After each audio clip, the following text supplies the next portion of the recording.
मैं अगले पैनल को मंच पर इनवाइट करना चाहूँगी doctor Zeeshan Ahmad, director of Bhopal multi speciality hospital, साथ ही doctor Satish Kumar Mod, vice chancellor of VIT Bhopal university.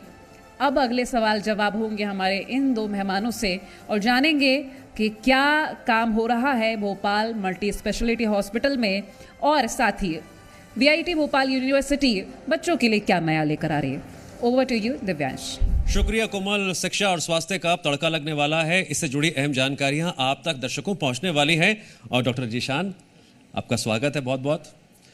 एक चिकित्सक तो आप हैं ही, लेकिन आप और भी कई रोल निभा रहे हैं, तो चाहूंगा पहले आपसे कि वो रोल आप किस तरह से निभा पा रहे हैं एक चिकित्सक होते हुए।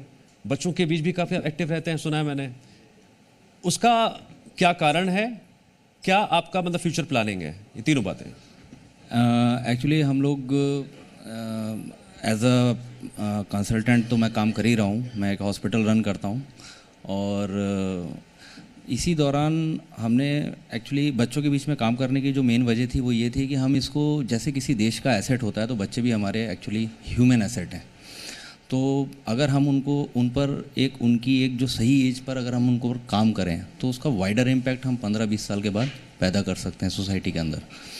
तो इसके ऊपर रह के हमने पिछले 2 साल से हम लोग हेल्थ कैंप्स तो काफ़ी टाइम से लगा रहे हैं, बट हमने मेनली बच्चों के ऊपर काम करना शुरू किया है पिछले 2 साल से और इसके अंदर हमको बहुत अच्छा अभी रिस्पॉन्स मिल रहा है। बच्चों को अगर हम देखें, अगर हम टाइम लाइन को हम अपने माइंड के आई में अगर हम राइट लेफ़्ट करें तो हमको यही बच्चे बड़े होकर डॉक्टर, इंजीनियर, पायलट्स वगैरह बनते। हम अपनी माइंड आई में हम उस चीज़ को देख सकते हैं, तो हम उनका पोटेंशियल जानते हैं। तो इसको लेकर हम लोग, जैसे आज मॉर्निंग में ही मैं एक ब्लाइंड स्कूल में था और मैग्नीफाइंग लेंसेज वगैरह उनको जो ब्रेल की उनकी बुक्स आती हैं तो वो सब चीज़ें हम लोगों ने हमारे पार्ट से प्रोवाइड करी। चाइल्ड ऑर्फनेज वगैरह में हम लोग रेगुलर विज़िट करते हैं, वहाँ पर भी अपनी पूरी सेवाएं देते हैं। तो एक्चुअली और हम लोग एक और काम कर रहे हैं अभी कि जो बच्चे होते हैं इनकी अलग अलग इंटेलिजेंस होती है, म्यूज़िकल इंटेलिजेंस होती है, काइनेस्थेटिक इंटेलिजेंस होती है। हर बच्चे में अलग टाइप की प्रतिभा होती है। अमूमन हम लोग एक स्कोरिंग देख के सोच लेते हैं, तो एक जो लॉजिकल इंटेलिजेंस है ये तो हम उनको सेग्रीगेट करते हैं और फिर जिस चीज़ की रिक्वायरमेंट होती है उसके अकॉर्डिंग हम उनको हेल्प करते हैं। फॉर एग्जांपल, अगर हमें लगा कि यार ये म्यूज़िक का इसके अंदर टैलेंट है तो हम कोशिश करते हैं कि हमारे पार्ट से जो भी इंस्ट्रूमेंट्स वगैरह हो सकें उनको प्रोवाइड हम कर सकें, कोई कोचिंग करा सकें, तो वो हम लोग उसको कर रहे हैं। अब ये काम पहले हम लोग इतना सबको रिवील नहीं करते थे, बट पिछले 6 महीने 7 महीने से अब हम लोगों ने इसको जनता के सामने, लोगों के सामने सोशल मीडिया के माध्यम से लाना शुरू किया। उसका कारण ये है कि हम चाहते ये हैं कि और भी लोग देखें और जितने लोग भी अगर इंस्पायर हों उतना अच्छा है। लोग जितना लोग देखेंगे, समझेंगे, जुड़ेंगे, बहुत ज़रूरी है ये। जी, तो उससे एक फ़ायदा ये होगा कि अब होता क्या है कि हम लोग ये सोचते हैं कि भाई सोशल वर्क के लिए बहुत सारा पैसा चाहिए या बहुत नेटवर्क चाहिए बड़े। आपको इतना बड़ा कुछ काम करने की ज़रूरत नहीं है। आप अगर किसी भी नीडी व्यक्ति को, आपकी मेड है, उसके बच्चे को अगर आप एक पेंसिल बॉक्स, एक आप उसको बैग अगर प्रोवाइड कर देते हैं, that is also social service. तो मतलब ये हम हम ये करना चाहते हैं, लोगों में एक अवेयरनेस लाना चाहते हैं कि आपकी कैपेसिटी में जो भी पॉसिबल हो आप वो चीज़ करिए। ये मेरा अभी तक हम लोग इस चीज़ पर काम कर रहे हैं। बढ़िया। डॉक्टर सतीश कुमार मोड़ जी, मेरा सवाल अगला आपसे रहेगा। बिल्डिंग न्यू इंडिया में एनईपी 2020 की अगर हम बात करें, क्योंकि जाहिर सी बात है, क्योंकि हम पहले से अभी लोगों से बातचीत कर रहे हैं तो यही सामने आ रहा है कि अगर हम कुछ नई शुरुआत करना चाहते, किसी नई चीज़ को बनाना चाहते तो बदलाव की ज़रूरत होती है। लेकिन अगर मैं एनईपी 2020 के रोल की बात करूँ, कितना अहम है और वीआईटी इसे कैसे साकार कर रही है? जब हम एनईपी की बात करते हैं तो मेरे हिसाब से उसके 2 पहलू हैं। जो नेशनल एजुकेशन पॉलिसी है उसमें एक हिस्सा है स्ट्रक्चरल रिफॉर्म का। एक हम बात करते हैं कि हायर एजुकेशन इंस्टीट्यूशंस में एडमिशन बहुत कम होते हैं और हमको ज़्यादा बच्चे उसमें चाहिए। उसका एक सबसे बड़ा कारण मेरे अनुभव से ऐसा रहा है, अभी जो हमारा 10+2 जो सिस्टम है उसमें 10वीं पास करने के बाद में जो बच्चा 12वीं में एडमिशन नहीं ले पाया और बाद में यदि वो फिर से कॉलेज में जाना चाहे तो उसको फिर से 11वीं 12वीं के लिए किसी स्कूल में एडमिशन लेना पड़ेगा। तो बहुत सारे ऐसे बच्चे जो 10वीं के बाद में हायर एजुकेशन के लिए नहीं जा पाए, स्कूल में एडमिशन नहीं ले पाए, वो पूरी तरह से हायर एजुकेशन के लिए हमेशा के लिए वंचित हो गए। लेकिन ये जो नया स्ट्रक्चरल रिफॉर्म स्कूल एजुकेशन में है, जिसमें 5+3+3+4, तो 8वीं के बाद में जब बच्चा 9वीं 10वीं 11वीं 12वीं पढ़ के बाहर निकलेगा, तो 12वीं के बाद में यदि उसने एजुकेशन के लिए ब्रेक भी लिया, तो 1 साल बाद, 5 साल बाद, 10 साल बाद कभी भी वो यूनिवर्सिटी एजुकेशन लेना चाहे तो उसके लिए वो एलिजिबल रहेगा। तो एक बहुत बड़ा जो ये बच्चों के साथ में अन्याय हो रहा था, जो 10वीं के बाद में आगे नहीं पढ़ पा रहे थे, वो सारे बच्चे इस नई एजुकेशन पॉलिसी में सिस्टम में आ जाएंगे।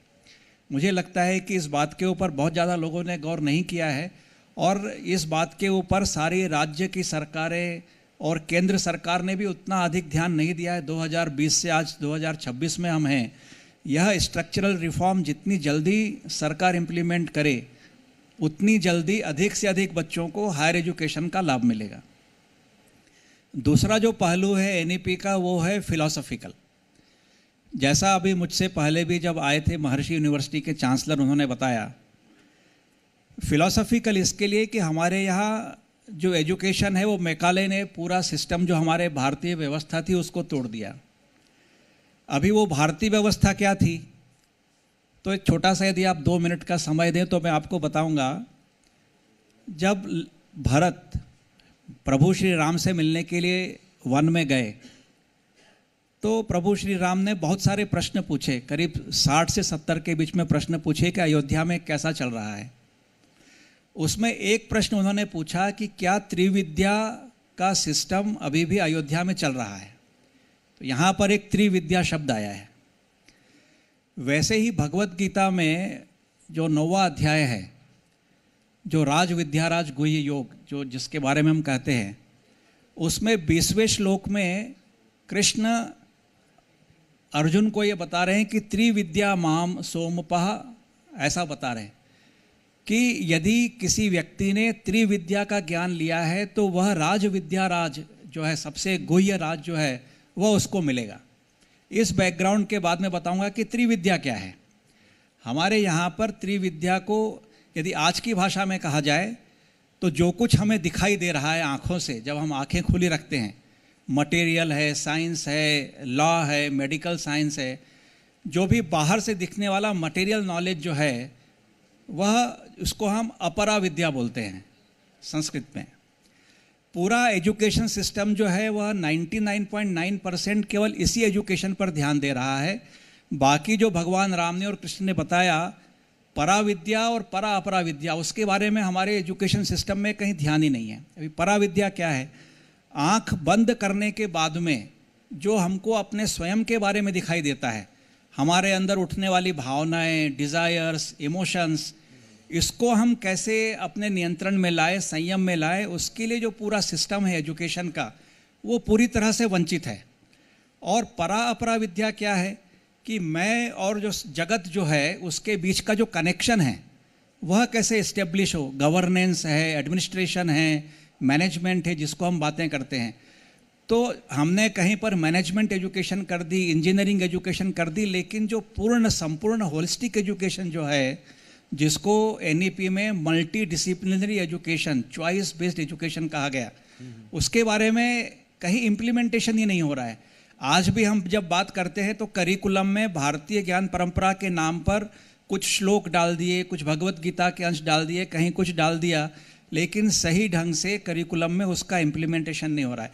6 साल होने के बाद में भी अपने देश के ज्ञानी सभी मैकाले से ही पढ़ करके आए हैं, कोई बैकग्राउंड नहीं है। अपने जो महर्षि यूनिवर्सिटी के चांसलर साहब जो आए, उनको अपने यहाँ कर रहे हैं, लेकिन अधिक से अधिक यूनिवर्सिटीज़ में अभी तक लोगों को यह ध्यान ही नहीं है कि मल्टी डिसिप्लिनरी एजुकेशन मतलब क्या। यही हमारा मकसद है कि आप जैसे गेस्ट के थ्रू एक स्ट्रॉन्ग मैसेज जाए। डॉक्टर ज़ीशान से हम बात करेंगे 2 मुद्दों को लेकर, एक डायबिटीज़ और दूसरा एक और उनका social welfare programme. Doctor Zeeshan, पहले बात करते हैं बीमारी की, मधुमेह, डायबिटीज़ आजकल एक बहुत कॉमन प्रॉब्लम हो गई है, ज़्यादा है, बॉर्डर लाइन पर है, कैसे बचा जा सकता है, क्या अप्रोच होनी चाहिए? पहली बात ये। मुझे एक बात और जाननी है, पता नहीं कितने लोगों को पता है कि आप मेडिकल कैंप्स भी आयोजित करते हैं, कई परिवार उससे लाभान्वित भी हुए हैं, उसको लेकर क्या कार्य योजना है? ये 2 सवाल आपसे है। देखिए, डायबिटीज़ को लेकर उसकी अलग अलग टाइप्स होती हैं। अभी जो इंडिया में सबसे ज़्यादा कॉमन है वो है इंसुलिन रेजिस्टेंट डायबिटीज़ मेलिटस। इसमें हमारे शरीर में इंसुलिन तो बन रही है लेकिन वो प्रॉपरली काम नहीं कर रही है। और इसके लिए जो सबसे बड़ा फैक्टर रिस्पॉन्सिबल है वो है मतलब जैसे हम बोलते हैं सेंट्रीपिटल ओबेसिटी। आपने देखा होगा कि बेली पर फैट आ रहा है लेकिन हाथ पैर वगैरह ये थिन है, तो this is a classical Indian obesity and this is causing diabetes. इसके लिए जो सबसे बड़ा फैक्टर है वो है सेडेंट्री लाइफस्टाइल। लाइफ की हमारी रफ्तार बढ़ रही है लेकिन एक्चुअली क्या है, हमारी रफ्तार फिजिकली कम हो गई है। तो बड़ी बड़ी बातें करने का मतलब नहीं, क्योंकि उसमें बहुत सारी चीज़ें हैं, लेकिन 4 मेन पॉइंट अगर हम सब लोग ध्यान रखें। पहली चीज़ तो ये कि कम से कम खाना खाने के बाद 10 से 15 मिनट हमारा ये एक ब्रिस्क वॉक होना चाहिए, और at least 5 days in a week हमें 15 to 20 मिनट्स की एक तेज़ी से वॉक, एक ब्रिस्क वॉक हो, एक चीज़। सेकंड चीज़ ये होना चाहिए कि हमें अपने वेस्ट, कमर अगर बढ़ रही है तो इसका मतलब है कि इंसुलिन रेजिस्टेंस बॉडी में डेवलप हो रहा है, तो आपका तुरंत शुगर का आपको एक टेस्ट कराकर चेक कर लेना चाहिए। तीसरी चीज़ ये है कि जिन लोगों की भी एज 35 प्लस हो गई है, पहले तो एक क्राइटेरिया 50 था, अब ये 35 पर आ गया है। 35 की अगर आपके ऊपर की एज है तो आपका कम से कम साल भर में एक बार शुगर आपको कराना ही है, हर साल। और चौथी चीज़ जो इंपॉर्टेंट है वो है sleep. At least 7 to 8 hours of sleep होना चाहिए। अब कई लोग बोलते हैं कि नहीं हम सोने जाते हैं रात में लेकिन नींद ही नहीं आती है, तरह तरह की बातें आती हैं, बहुत कॉमन है। तो उसके लिए अब आजकल बहुत कॉमन जो चीज़ है वो ये है कि यूट्यूब पे अब हर चीज़ अवेलेबल है, उसमें काफ़ी सारे स्लीप को इंड्यूस करने वाले मेडिटेटिंग थीम्स और सारी चीज़ें होती हैं, तो उसका भी ये लोग कर सकते हैं, क्योंकि 7 से 8 घंटे की deep sleep is very important. आपकी बॉडी रीसेट होती है, अंदर में पूरी बॉडी का एक तरीके का एक मेंटेनेंस होता है, तो दैट इज़ वेरी इंपॉर्टेंट। आपका जो दूसरा प्रश्न था वो था मेरे सोशल एक्टिविटीज़ के बारे में। तो एक्चुअली 2015 में मैंने after completing my MD medicine and fellowship in diabetology मैंने अपनी प्रैक्टिस शुरू करी थी। तो जब हमने भोपाल में प्रैक्टिस शुरू करी, मैं एक्चुअली नागपुर से यहाँ शिफ्ट हुआ था, तो जब मैंने प्रैक्टिस शुरू करी थी तो जब हम क्लिनिक में जब हमने काम शुरू किया तो यहाँ पे ये पता चला कि यहाँ पे डिग्री नहीं होती कुछ कई लोगों के पास, और वो लोग एज अ डॉक्टर, क्वैक्स बोलते हैं जी इनको, दे आर प्रैक्टिसिंग एक्चुअली मोहल्ले वगैरह में, और ये लोग, और इनके थ्रू ही आपको पेशेंट्स मिलेंगे। तो मैं ये मेरे पर्सनल जो मेरा एक स्वभाव है उसके बिल्कुल विपरीत था। तो इस दौरान फिर हमने एक आइडिया निकाला कि ऐसे तो ये पेशेंट आना मुश्किल है, तो हमने उस वक्त ये शुरू किया, हम जाते हैं लोगों के पास। तो उसके लिए हमने ये कैंप्स लगाने शुरू किए। पहले शुरुआत में छोटे छोटे कैंप्स लगाते थे, स्पॉट कैंप्स लगाते थे, क्लिनिक्स में कैंप लगाते थे। फिर हमको धीरे धीरे समझ में आया कि एक मतलब ये एक बहुत बड़ी नीड है सोसाइटी के लिए। बाद में हमने उसके अंदर क्वालिटी अपग्रेडेशन किया, हमने उसमें नंबर ऑफ़ टेस्ट बढ़ा दिए, लोगों को समझना शुरू किया। अभी 12 साल के अंदर हम लोगों ने करीब 700 प्लस कैंप्स लगा चुके हैं, और हज़ारों हज़ार परिवार का हम लोग इसके अंदर ट्रीटमेंट कर चुके हैं। शुरुआत से हमारा लॉजिक ये था कि कैंप्स मतलब उसकी क्वालिटी मेंटेन हो, ये नहीं कि हम ब्लड प्रेशर शुगर चेक करके आ गए। उसके अंदर हम लोग क्या करते हैं कि हम डेमोग्राफी भी चेक करते हैं, कहाँ पर किस चीज़ की नीड है लोगों को, तो हम उसके अकॉर्डिंग, फॉर एग्जांपल हम अब आयुष्मान कार्ड भी बना रहे हैं। हम जब कैंप्स लगाते हैं तो उसके अंदर बाकायदा हम ये देख लेते हैं यार इसका अगर आयुष्मान कार्ड बन गया तो कहीं पे भी जाके अपना फ्री में ट्रीटमेंट करा लेगा, तो भले ही अभी बीमार नहीं लेकिन इसको आयुष्मान कार्ड बनाकर हम दे दें। तो ऐसे हम नए नए इनोवेशंस उसके अंदर हम करते रहते हैं। तो मेरे हिसाब से ये सब चीज़ें करना मैंडेशन, ये ऑप्शन नहीं है, दिस इज़ अ मैंडेशन। और अब तो हम उसको एडवर्टाइज इसलिए कर रहे हैं ताकि और भी जो डॉक्टर्स हैं उन लोगों ने भी धीरे धीरे शुरू कर दिया है, काफ़ी पुराने डॉक्टर्स भी कर रहे हैं उसको। अगर आप सोशल मीडिया पर मेरे पेज पर देखें ना, हम रेगुलरली ये सब चीज़ें कर रहे हैं। काबिल तारीफ। सतीश जी, मेरा सवाल आपसे रहेगा, बहुत मेहनत लगती है ये टॉप पर आने के लिए, लेकिन उससे ज़्यादा कहीं ज़्यादा मेहनत लग जाती है उसे टॉप पोजीशन को बनाए रखने के लिए, तो कैसे ये पोजीशन बरकरार रखी है आपने? ये टॉप पोजीशन, यदि आप मेरे यूनिवर्सिटी की बात कर रहे हैं, बिल्कुल VIT की बात यूनिवर्सिटी, तो VIT करीब 2001 में डीम्ड टू बी यूनिवर्सिटी बनी वेल्लोर में। और जो हमारे ऑनरेबल चांसलर सर हैं विश्वनाथ जी, उन्होंने यह सोचा कि जो एजुकेशन IITs में और NITs में मिलती है उसी स्तर की एजुकेशन प्राइवेट सेक्टर में भी दी जाए।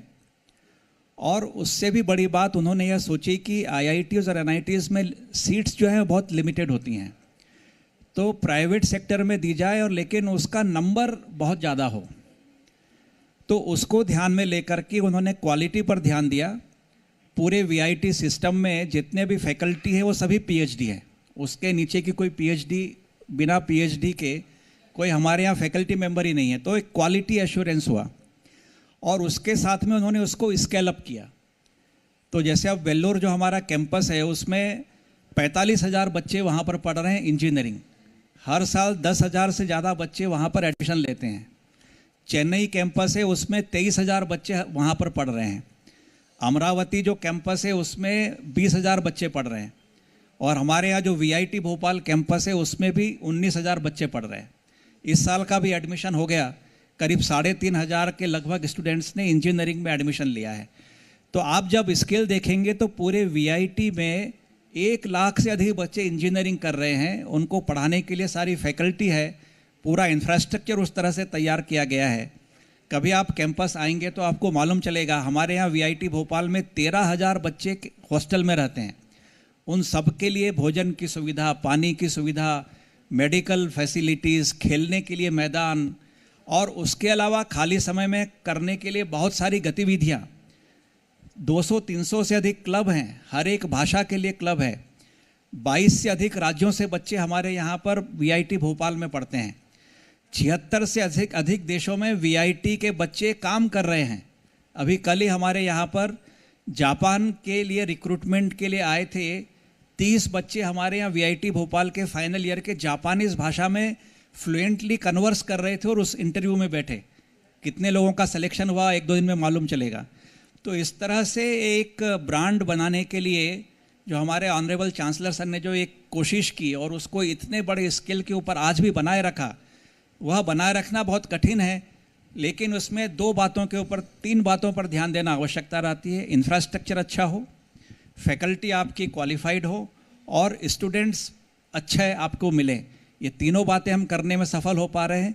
इसके लिए VIT जो है, अभी आप देखेंगे तो QS वर्ल्ड रैंकिंग में टॉप 600 में आ रही है, जो कि पूरे भारत में आप देखेंगे तो 2-3 IITs और VIT उसमें आती है।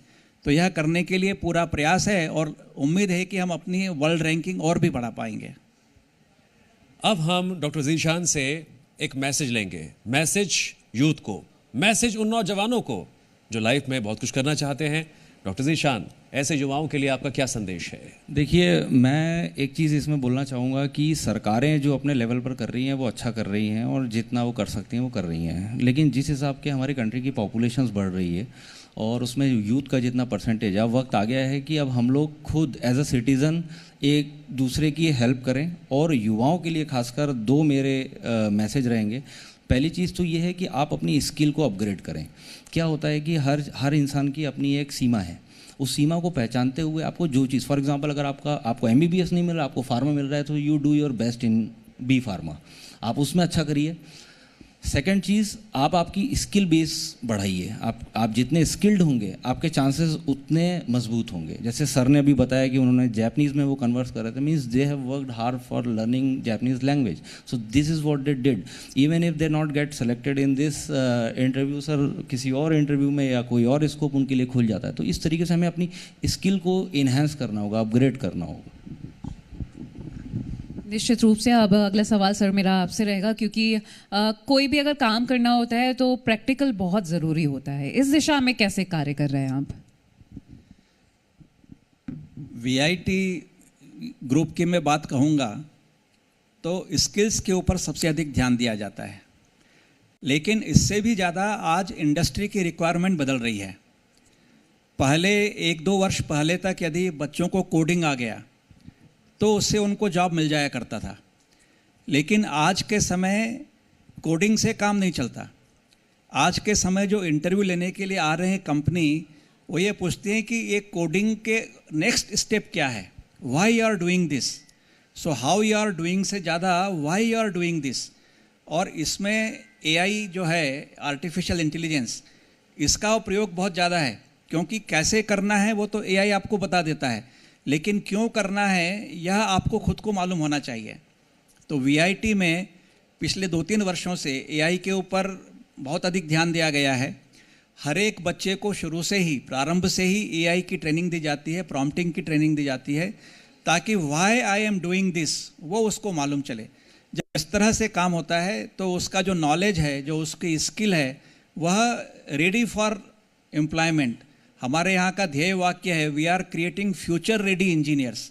तो इतनी बड़ी संख्या में 15 से 20 हज़ार बच्चे पूरे चारों कैंपस से जो हर साल निकलते हैं, आपको आश्चर्य होगा 90% से ज़्यादा प्लेसमेंट है और 1 करोड़ से ऊपर का पैकेज इस साल भी हमारे यहाँ बच्चों को मिला है। तो यह सब इसलिए संभव है कि हम इन सभी बातों को मिला करके बच्चों के ऊपर बहुत मेहनत करते हैं और बच्चे स्वयं खुद मेहनत करते हैं। इन दोनों के सहयोग से ही हम यह कर पा रहे हैं। लाइफ हो, एजुकेशन हो, प्रैक्टिकल और थ्योरी दोनों ज़रूरी है, लेकिन कितनी, ये भी बहुत इंपॉर्टेंट बात हो जाती है। इस उम्मीद के साथ आप दोनों को आने वाले वक्त के लिए बहुत बहुत शुभकामनाएं। जो कर रहे हैं कल और बढ़िया करना है, बेहतर करना है। बहुत बहुत शुक्रिया। Over to you Komal.